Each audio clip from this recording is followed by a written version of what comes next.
자, 오늘 첫 번째로 준비한 강의 내용은 바로 이 부자들만 아는 세테크 전략입니다.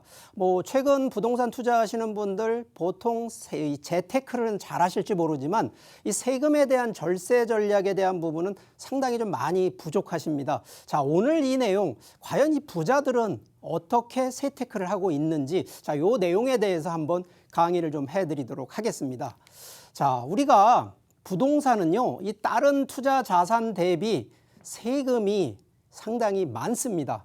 자, 보시는 것처럼 이 부동산 세금이 일단 취득 단계, 그 다음에 보유 단계, 양도 단계, 그러다 보니까 기본적으로 각 내야 될 세금들이 6개 정도가 되는데, 자, 그러면 기본적으로 우리가 정부에 내는 세금이 국세와 지방세라고 좀 놓고 본다 그러면 이 중에 우리가 과연 절세, 진짜 세테크를 하는 것은 바로 종부세, 종합부동산세, 양도소득세, 증여세. 자, 이 세 개 세금으로 절세가 가장 좀 유효하게 할 수 있는 항목이다라고 좀 일단 이해하시면 되겠고요. 자, 여기에서 최근 불과 1, 2년 전의 문제는 아닙니다만 정부에서 부동산에 대한 규제 정책을 하면서 가장 잡기 쉬운 바로 그 항목이 세금에 대한 규제거든요. 여러 가지 재개발, 재건축에 대한 규제도 상당히 강력하지만 그 안에서도 세금에 대한 규제, 특히 정부에서 규제를 하는 거는 바로 이 다주택자에 대한 규제거든요. 결국은 주택을 가지고 장사는 하지 마세요라는 게 정부의 원칙입니다.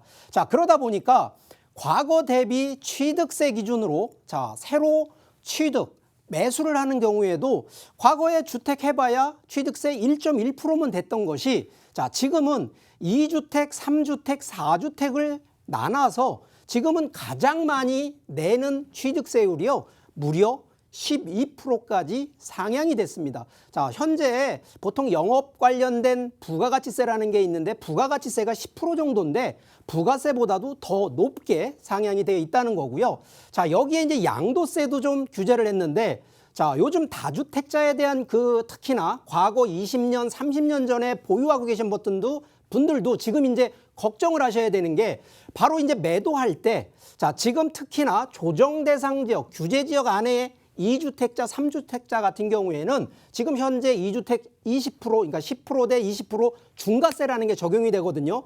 자, 불과 바로 지금 한 몇 달 전까지만 해도 5억 원까지 해서 42%가 최종 최고세율이었는데 자, 지금은 이제 10억 원 이상 되면 양도차익이 45%에 지금 이것도 3% 이상을 또 증액을 시켜놨고 여기에 자, 요번 6월 1일이 넘어가면요. 6월 1일 이후에 매도하게 되면 자, 2주택자들은 20%를 중과세를 하고요. 3주택자는 30%. 그러면 이게 중과세니까 기존 예를 들어서 15억 원 이상의 양도차익이 되면 45%의 3주택 갖고 있는 분이 하나를 매도한다 그러면 30%, 45%면 75%를 양도소득세로 세금을 내야 되는 상당히 지금 규제가 심했고 자, 여기에 더 심했던 것이 바로 이 종부세입니다. 자, 그러면 종부세는 우리가 좀 다른 말로 하면 부자세라고 하는 건데 자, 이게 지금 세 가지 항목으로 규제를 해놨어요. 자, 첫 번째는 이 세율, 각 항목별로 이 종부세에 해당되는 세율별로 이 세율이 다 적용돼 있는데 자, 이것도 일단은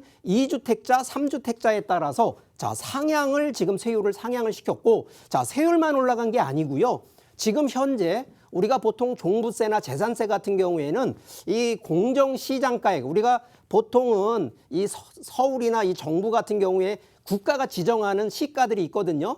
바로 그 공정시정가액을 현재 거래되는 거래가에 육박하는, 그래서 현재 2020년 기준으로 95%까지 적용되고 자, 내년이면 이제 100%까지, 그러면 거의 거래되는 거래가 기준으로 이 시장가액을 조정을 해보기 때문에 상당히, 그래서 아마 올해 종부세 내시는 분들 세율 부담이 엄청나게 된다는 거고 자, 세부담의 상한도 과거에는 150%였던 것이 지금은 300%, 지금도 이게 더블로 더 늘려놨다는 거죠. 그래서 이 해당되는 부분들이 아마 올해 금년도에 상당히 좀 많이 되는데 자, 그러면 여러분들 지금 이렇게 정부에서는 세금을 더 많이 중과 규제해 놨는데 이거 어떻게 피해 갈 거냐. 자, 기본적으로 주택은요. 양도세 전략이라 그래서 1세대 1주택에 대한 국민이면요. 대한민국 국민이면 누구나 누려야 될 권리며 의무가 되는 바로 1세대 1주택 같은 경우에 비과세 요건인데 가능하시다 그러면 주택 기준으로는 1주택을 유지하시는 게 세금, 비과세 얻을 수 있는데 단 이게 9억 원이 넘으면은요.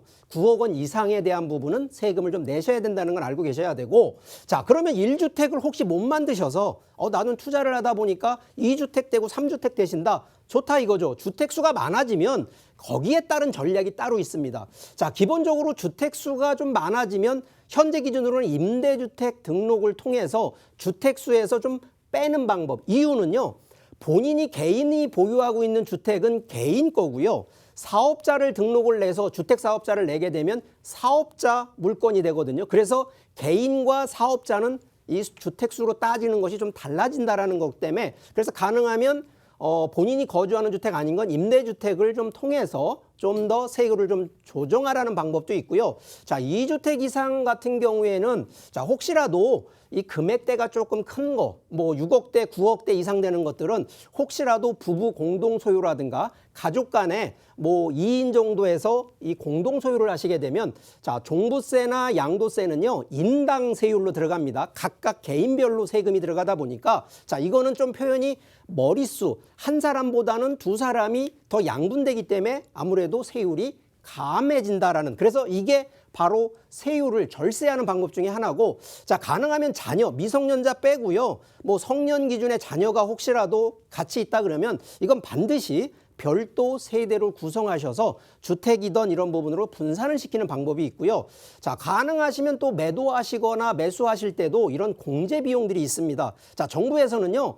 무조건 그냥 세율대로 적용하는 것이 아니라 가능하면 공제되는 비용. 그래서 이 영수증들을 항상 그렇습니다. 이 매도하시거나 매수하실 때 그 들어가는 비용들에 대한 영수증 반드시 근데 과거에는 그냥 간이 영수증이 됐었습니다만 지금은 안 됩니다. 현금 영수증이나 세금 계산서가 발행된 요 바로 두 가지 영수증은 반드시 보관하신다 그러면 이게 좀 뭐 가랑비에 옷 젖는다고 상당히 모이면요. 나중에 매도하실 때 양도소득세 공제받는 거 상당히 크다는 얘기를 드리고 자, 1년 기준으로요. 어떤 분들은 내가 이걸 팔았더니 양도차익이 이만큼이다. 또 어떤 걸 팔았더니 이만큼 손해가 나더라. 자, 경우에 따라서는 손해 난 거는 당연한 얘기지만 양도세 안 내지만 이익 난 거는 양도세 이만큼 나오거든요. 자, 이럴 때 자, 1년 합산 기준으로 이럴 때 같이 이익 난 거와 손해 난 거를 합산을 시키면 플러스 된 거 마이너스가 합산되면 당연하지만 가감이 되잖아요. 바로 이렇게 신고를 하시면 전체 이익 난 거 세금 내고 손해 난 거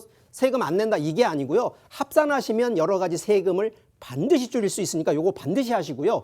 혹시 이런 일은 많지 않겠지만 혹시 이혼하실 때 그냥 위자료 주면 안 됩니다. 이거 위자료 주시면요. 위자료로 부동산 하나 넘기면 이것도요. 다 양도소득세 냅니다. 자, 이럴 때는요.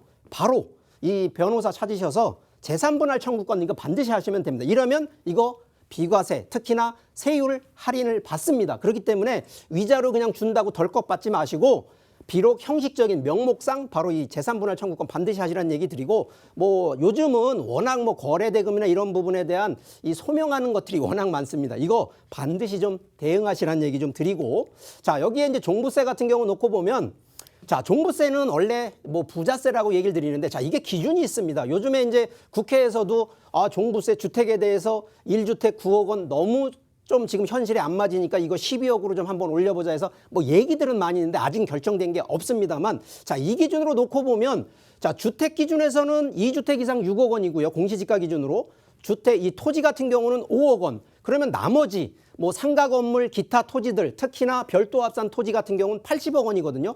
자, 여러분들 같으면 어디에다가 투자를 하냐? 이거 바로 분산으로 가셔야 됩니다. 주택으로만 갈 것이 아니라 토지와 상업용 쪽으로 분산하신다 그러면 종부세 안 내실 수도 있습니다만 요즘에 이제 워낙 아파트 가격이 올라서 종부세는 일부지만 좀 감할 수 있는 부분이 좀 있고요. 1세대 1주택 아니면 똘똘한 한 채 쪽으로 좀 준비를 하라는 거 그리고 중장기 보유로 세금 정책으로 가셔야 된다는 얘기를 드리고요. 자, 증여. 여러분들 증여 참 뭐 미리미리 해두시라는 얘기 좀 드립니다. 자, 증여 빠를수록 좋다는 얘기입니다. 이유는요, 시간이 지나면 지날수록 자산 가치는 늘어납니다. 10년 전의 자산 가치, 20년 전의 자산 가치 대비하면요, 지금 벌써 몇 배가 아닙니다. 10배도 넘어갔기 때문에 그럴수록 자산이 커지면 커질수록 증여 금액은 더 커지거든요. 그렇기 때문에 증여는 빠를수록 좋고요. 가능하면 공시지가나 기준시가 전에 좀 증여하는 전략을 좀 하셨으면 좋겠다는 얘기 드리고, 가능하면 또 지금 아니고 미래에 높은 미래가 가치가 있는 것부터 증여를 좀 넘기는 거. 자, 이것도 하나 제일 중요한 겁니다. 자, 증여를 했는데 혹시라도 5년이 안 돼서 매도를 하시면요, 이거 증여세가 문제가 아니고요, 바로 양도소득세가 증여하신 분, 예를 들어 아버지가 증여했으면 아버지가 산 날 기준에 취득원가가 돼서 이거는 증여세 의미가 없다는 거죠. 그래서 반드시 증여받은 물건들은 5년 이상은 반드시 보유하셔서 5년 이후에 매도하시는 거, 이거 반드시 좀 키핑하셔야 된다는 얘기고요. 요즘 가족 간에 뭐 증여기 때문에 그렇지만 가족 간의 부동산 거래, 증여 말고 실제 나는 거래를 했습니다라고 하는 부분들, 그러면 보통은 가족 간에는 보통 국가에서는 증여라고 다들 인식을 하거든요. 그렇기 때문에 이런 부분들 좀 꼭 좀 감안하셔서 증빙해야 될 거, 그다음에 준비해야 될 것들 미리미리 좀 체크하시면